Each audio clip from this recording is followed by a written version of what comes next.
আপনাদের সেটি বলছে যে গণ অভ্যুত্থানের পক্ষে যারা আছে তাদের বিচারের পক্ষে না, কিন্তু পুলিশ যাদেরকে মারলো, যেই ভিডিওগুলো আমরা দেখলাম, তাদের তো জন্য তো আর দায় মুক্তি হয় নাই। সেই বিচারগুলোর কথা আমি আপনার কাছে জিজ্ঞাসা করছিলাম। যাই হোক, আপনি বলছেন এটি এই সরকারের দায়।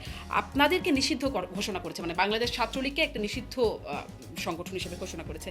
এর জন্য যে অভিযোগগুলো আপনাদেরকে দেওয়া হচ্ছে যে আপনাদের এই 15 বছরে আপনাদের হত্যা, টেন্ডারবাজি, সিট মানে বাণিজ্য ইত্যাদি নানান রকম অভিযোগ আপনারা নিশ্চয়ই দেখেছেন সেই প্রজ্ঞাপনটি। এবং সেই 15 জুলাই থেকে আপনাদের যে ভূমিকা, সেই ভূমিকার জন্য আসলে দুটি স্পষ্ট করে কারণ হিসেবে আপনাদেরকে নিষিদ্ধ ঘোষণা করা হচ্ছে।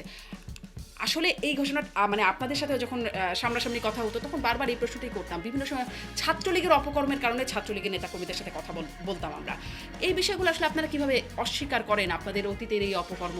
মানে এই অপকর্মের কারণে আমরা দেখেছি আপনাদের শোভন রাব্বানীকে বহিষ্কারেরও ঘটনা ঘটেছে। আমরা দেখেছি 2009 সালে এমনকি আপনাদের সাংগঠনিক পদ থেকে সরে দাঁড়িয়েছিলেন আপনাদের নেত্রী শেখ হাসিনা, তখন বিরক্ত হয়ে। আপনারা আসলে কিভাবে নিজেদের দায় খণ্ডন?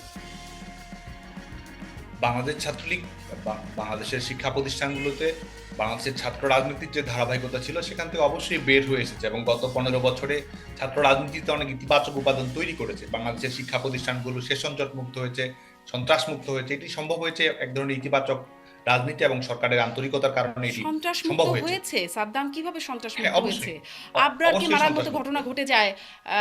এরকম শিবির ভেবে আপনারা যাকে তাকে মারেন, ছাত্রলীগের দেখুন, এই প্রত্যেকটি ঘটনার বিচারিক প্রক্রিয়া সম্পন্ন হয়েছে।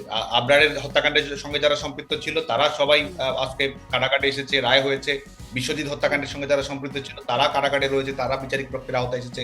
এখন এই ধরনের ঘটনা আজকে মার্কিন যুক্তরাষ্ট্রের স্কুলগুলোতেও তো বিভিন্ন সময় অনাকাঙ্ক্ষিত ঘটনা ঘটে, শুটিং, ম্যাস কিলিং এর ঘটনা ঘটে, শুটিং এর ঘটনা ঘটে। এটি তো এক ধরনের ক্রিমিনাল অফেন্স। তো সামাজিক অনেক সময় সমাজে বিচ্ছিন্ন ভাবে হোক বা এক ধরনের একটি প্রবণতা হিসেবে হোক, সেটি তো ঘটেই থাকে। এটা কিন্তু বিচ্ছিন্ন ঘটনা না। আমি কেন বলছি এটি বিচ্ছিন্ন ঘটনা না, কারণ এটি একদম ছাত্রলীগের ট্রেন্ড। আমি একটু আলোচনা করব। ফৌজদারি অপরাধ, আমি আপনাকে বলি, একটি ফৌজদারি অপরাধ ঘটেছে, সেই ফৌজদারি অপরাধের ব্যাপারে সংগঠনের ভূমিকা কি? সংগঠন কি সেটিকে এন্ডোর্স করেছে? সংগঠন কি সেটিকে কোনো ধরনের প্রোটেকশন দেওয়ার চেষ্টা করেছে, না কোনো সাংগঠনিক সিদ্ধান্তে কোনো সন্ত্রাসের ঘটনা ঘটেছে? এই বিষয়টি দেখতে হবে।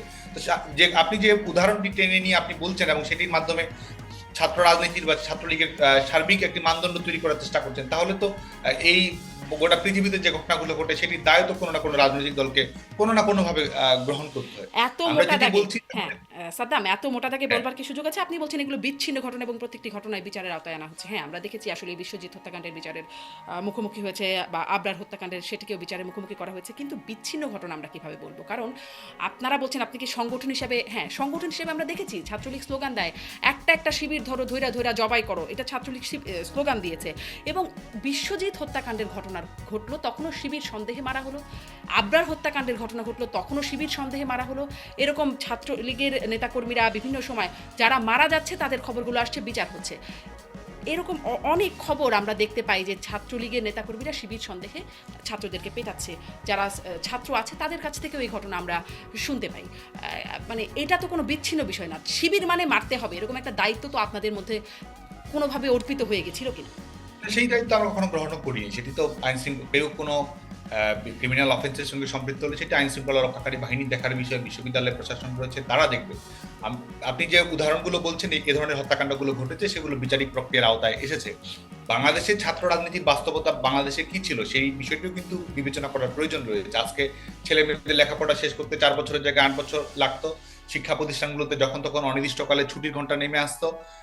শিক্ষা প্রতিষ্ঠান যতটা না শিক্ষাঙ্গন ছিল তার চেয়ে অনেক বেশি রণাঙ্গন ছিল। এই ছিল বাংলাদেশের বিশ্ববিদ্যালয়গুলোর বাস্তবতা। 15 বছরে ছাত্র রাজনীতিতে একেবারে স্থায়ী সমাধান ঘটে গেছে সেটি কিন্তু আমরা বলছি না। আমরা আমাদের যেসব অনাকাঙ্ক্ষিত ঘটনা ঘটেছে ছাত্র রাজনীতির পরিবেশ নিয়ে আমাদের যে ধরনের অভাব, অভিযোগ, অভিমান রয়েছে, সেগুলো তো রয়েছেই। সেগুলো অতিক্রম করার সুযোগ সবসময় থাকে। সেই চ্যালেঞ্জ ছাত্র সংগঠন সবসময় গ্রহণ করে। কিন্তু মোটা দাগে যদি আমরা বলি, সবসময় বাংলাদেশ ছাত্রলীগ শিক্ষার্থীদের, বিশেষ করে ক্যাম্পাসের একাডেমিক এনভায়রনমেন্টটি যেন সুন্দর থাকে, ছাত্র রাজনীতি যেন পজিটিভ কাজের একটি কম্পিটিশনে পরিণত হয়, শিক্ষার্থীদের এক ধরনের পাওয়ার পলিটিক্সের জায়গায় পলিসি পলিটিক্সের যেন চর্চা হয়, শিক্ষার্থীরা যেন ইতিবাচক ছাত্র রাজনীতির সুযোগ সুবিধার মধ্য দিয়ে থাকে, ছাত্র সংসদ নির্বাচন কে কেন্দ্র করে হোক, আনুষঙ্গিক সামাজিক সাংস্কৃতিক কর্মকাণ্ডের মধ্য দিয়ে হোক, স্পোর্টস অ্যাক্টিভিটিজের মাধ্যমে হোক, বিতর্ক সামাজিক সাহিত্য সাংস্কৃতিক কর্মকাণ্ডের মধ্য দিয়ে হোক, বাংলাদেশ ছাত্রলীগ সেই লক্ষ্যে কিন্তু কর্মকাণ্ড পরিচালনা করার চেষ্টা করে।